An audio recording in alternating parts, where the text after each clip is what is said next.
और आइए अब आज के एजेंडा में बात करते हैं राष्ट्रीय हथकरघा दिवस की। आज पूरे देश में राष्ट्रीय हथकरघा दिवस मनाया जा रहा है।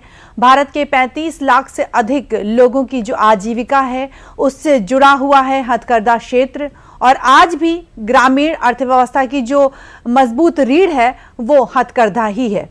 इस अवसर पर देश भर में हथकरघा परंपराओं को बढ़ावा देने और बुनकरों के योगदान को सम्मानित करने के लिए कई जो कार्यक्रम हैं वो आयोजित किए जा रहे हैं। राष्ट्रीय हथकरघा दिवस के अवसर पर राष्ट्रपति द्रौपदी मुर्मू नई दिल्ली में आयोजित समारोह में प्रतिष्ठित हथकरघा पुरस्कार 2025 प्रदान करेंगी। बता देते हैं कि ये सम्मान उन बुनकरों और शिल्पकारों को दिए जाएंगे जिन्होंने भारत के समृद्ध बुनाई परंपराओं के संरक्षण और नवाचार साथ ही जो विकास है उसमें उल्लेखनीय योगदान किया है। बता देते हैं कि आज हैंडलूम डे है और बुनकरों और शिल्पकारों को मिलेगा सम्मान। समारोह का जो मुख्य आकर्षण है वो 22 प्रतिष्ठित पुरस्कारों का वितरण होगा। इसमें 3 संत कबीर हथकरघा पुरस्कार हैं और उसके अलावा 19 राष्ट्रीय हथकरघा पुरस्कार शामिल हैं। सम्मान, और बता दें कि सम्मान उत्कृष्ट बुनकरों और शिल्पकारों को ही मिलेगा जिन्होंने पारंपरिक बुनाई की है, शिल्प संरक्षण के साथ जो जुड़े हुए हैं, साथ ही जो डिजाइन और नवाचार में उत्कृष्ट योगदान दिया है जिन लोगों ने। यह पुरस्कार हथकरघा क्षेत्र में उत्कृष्टता के सर्वोच्च राष्ट्रीय सम्मानों में गिने जाते हैं। हैंडलूम डे के अवसर पर आज राष्ट्रीय समारोह के अलावा देश भर में प्रदर्शनियां, डिजाइनर सम्मेलन और उसके साथ ही जागरूकता कार्यक्रमों के जरिए देश की समृद्ध हथकरघा विरासत का उत्सव मनाया जा रहा है। तो वहीं कल पीएम मोदी ने भी एक रील साझा करते हुए देशवासियों से आज यानी कि 7 अगस्त की बात करें तो 7 अगस्त को राष्ट्रीय हैंडलूम दिवस मनाने का अनुरोध किया है।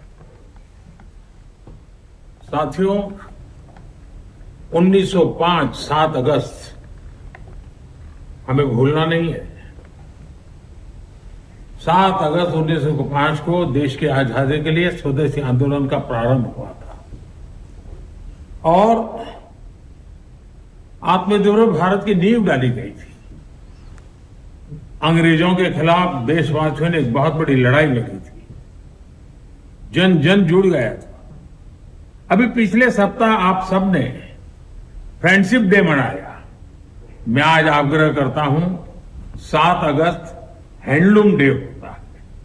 हमने इतने ही उत्साह और उमंग के साथ हैंडलूम डे मनाना है और हैंडलूम डे मनाने का मतलब है कि हर गरीब परिवार, बुनकर परिवार जो अपने हाथों से अपनी छोटी छोटी घर में लूम पर कपड़े बनाते हैं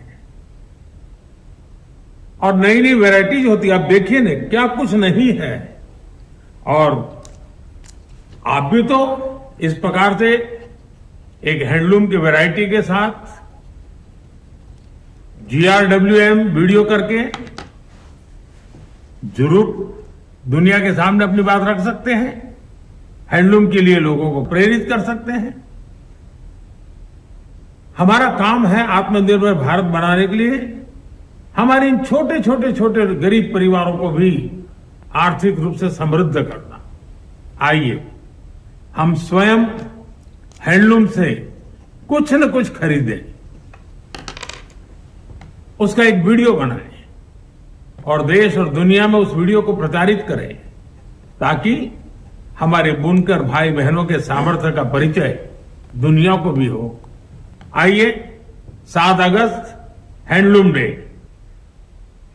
और इस खबर पर अधिक जानकारी ले लेते हैं। हमारे साथ जुड़े हमारे सहयोगी संतोष चौधरी जी। संतोष, स्वागत है आपका। संतोष, जैसा कि हम सब जानते हैं कि आज राष्ट्रीय हथकरघा दिवस है और इस अवसर पर अभी पीएम मोदी ने भी इंस्टाग्राम पर रील साझा की और स्वदेशी अपनाने पर उन्होंने खास जोर भी दिया। तो सबसे पहले तो जानना चाहेंगे कि हथकरघा दिवस है इसको किस उद्देश्य से मनाया जा रहा है?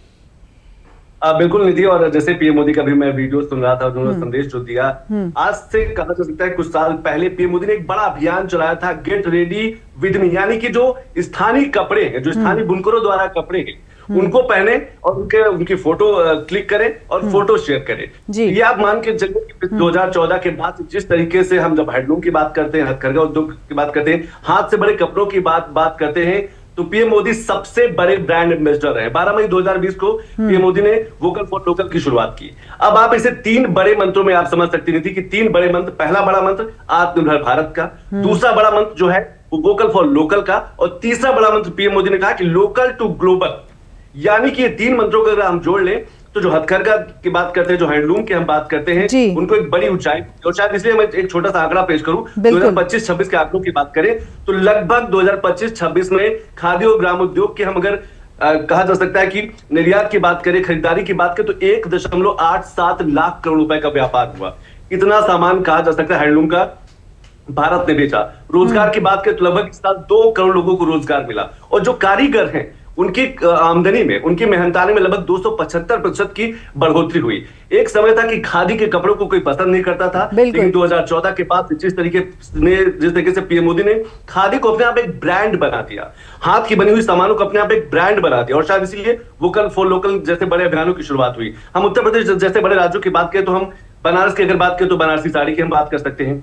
अगर साड़ियों की बात करें तो दो जहन में आती है, एक तो कहा जा सकता है कि सिल्क की साड़ी आती है और एक कॉटन की आती है। लेकिन अगर उत्तर प्रदेश में आएंगे तो आप बनारसी साड़ी आपको मिलेगी, आप मध्य प्रदेश जाएंगे तो आपको चंदेरी साड़ी मिलेगी, आप अगर बिहार और भागलपुर जाएंगे तो भागलपुरी साड़ी मिलेगी, आप अगर गुजरात जाएंगे तो आपको पटोला साड़ी मिलेगी, अगर राजस्थान जाएंगे तो आपको लहरिया और बांधनी साड़ी मिलेगी। मकसद यही कि भारत का अपने आप जो कपड़ा है, जो कहा जा सकता है हाथ के बने सामान है, वो अपने आप में एक विरासत की तरह है। और शायद इसीलिए 2014 के बाद से पीएम मोदी का बड़ा फोकस है कि हाथ के बने सामान, भारत के कारीगरों द्वारा बने सामान, जो बुनकरों द्वारा बने सामान है, उनकी अपने आप एक ब्रांडिंग हो। भारत तो अपने आप में एक बड़ा बाजार है ही, लेकिन इन 11-12 सालों में भारत के बड़े सामानों की दुनिया भर में एक बड़ी पहचान बनी, और शायद इसीलिए लोकल टू ग्लोबल हुआ।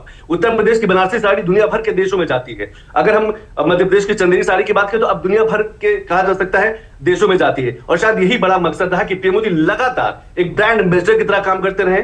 खादी को ब्रांड बनाया, लोकल सामानों का ब्रांड बनाया, यानी कि भारत के जो कारीगर है, जो बुनकर है, उनकी जिंदगी में बड़ा सुधार है। क्योंकि जब मांग बढ़ी, जब डिमांड बढ़ी तो उत्पादन भी बढ़ा, जब उत्पादन बढ़ा तो उनको ज्यादा से ज्यादा काम मिला। और शायद इसलिए 12 सालों में सबसे बड़ा फोकस बुनकरों पर रहा है। उनको टूल किट दिए गए, उनको कंप्यूटर की सुविधा दी गई, उनको पर्याप्त सब्सिडाइज बिजली दी गई, यानी कि उनका काम ना रुके। हम उत्तर प्रदेश के बनारस की बात करें, हम चंदौली की बात करें, या कहा जा सकता है कि दूसरे राज्यों की बात करें, हर जगह बुनकर को लेकर, हैंडलूम को लेकर लगातार सरकार जो है काम करती नजर आ रही। संतोष, कहीं ना कहीं इसको ओडीओपी से भी जोड़कर देखा जा सकता है और स्वदेशी उद्योग को एक नई पहचान देने में यह मदद भी करेगा।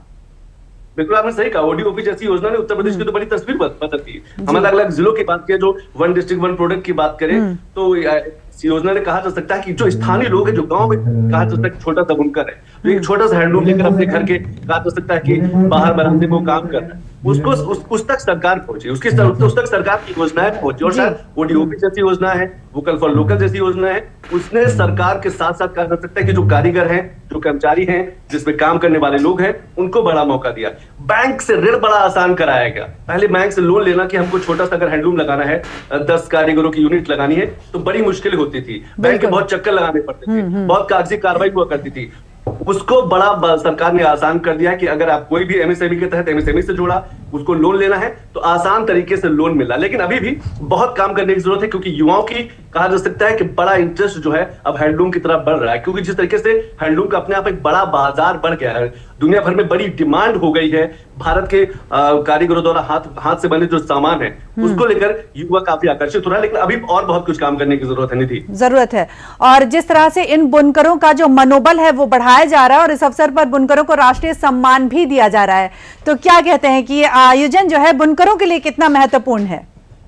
बिल्कुल, एक समय था कि कहा जा सकता है जो यूथ है, जो पढ़ा लिखा युवा है, वो हैंडलूम से नहीं जुड़ना चाहता था, वो छोटे रोजगार से नहीं जुड़ना चाहता था, वो एमएसएमई सेक्टर में नहीं जुड़ना चाहता था। लेकिन अब पिछले 12 सालों में वो मानसिकता बदल गई है। अब आज का जो युवा है, जो यूथ है, वो एमएसएमई सेक्टर से जुड़ना चाहता है, वो स्टार्टअप से जुड़ना चाहता है, वो हैंडलूम से जुड़ के उसमें आधुनिकता शामिल करके उसमें फैशन शामिल करके अब वो दुनिया में अपना एक अलग ब्रांड पेश कर रहा है। और अब तो हम सबके हाथ में मोबाइल है, आपको कहीं प्रमोशन की जरूरत नहीं है, आप अपना प्रोडक्ट बनाते हैं मोबाइल के थ्रू, आप दुनिया में कहा जा सकता है उसका व्यापार करते हैं। और अब तो सीधे ना आपको स्टोर खोलने की जरूरत है, सीधे व्यापार हो रहा है ऑनलाइन। भारत के जो सामान है, भारत के कारीगरों द्वारा जो बने उत्पाद हैं, वो चाहे कपड़े के सामान हो या दूसरे सामान हो, वो सीधे उनको एक बड़ा बाजार मिल रहा है। यानी कि दुनिया भर का जो प्लेटफॉर्म है, खासतौर से जो ग्लोबल प्लेटफॉर्म की हम बात करते हैं, वो खुल गया। और शायद इसीलिए उत्तर प्रदेश की बात करें या देश की बात करें, हैंडलूम को लेकर लगातार प्रयास किए जा रहे हैं। तो पीएम मोदी का ये वीडियो फिर एक बार बताता है कि पीएम मोदी जो है सबसे बड़े ब्रांड एम्बेसडर रहे हैं पिछले 12 सालों में,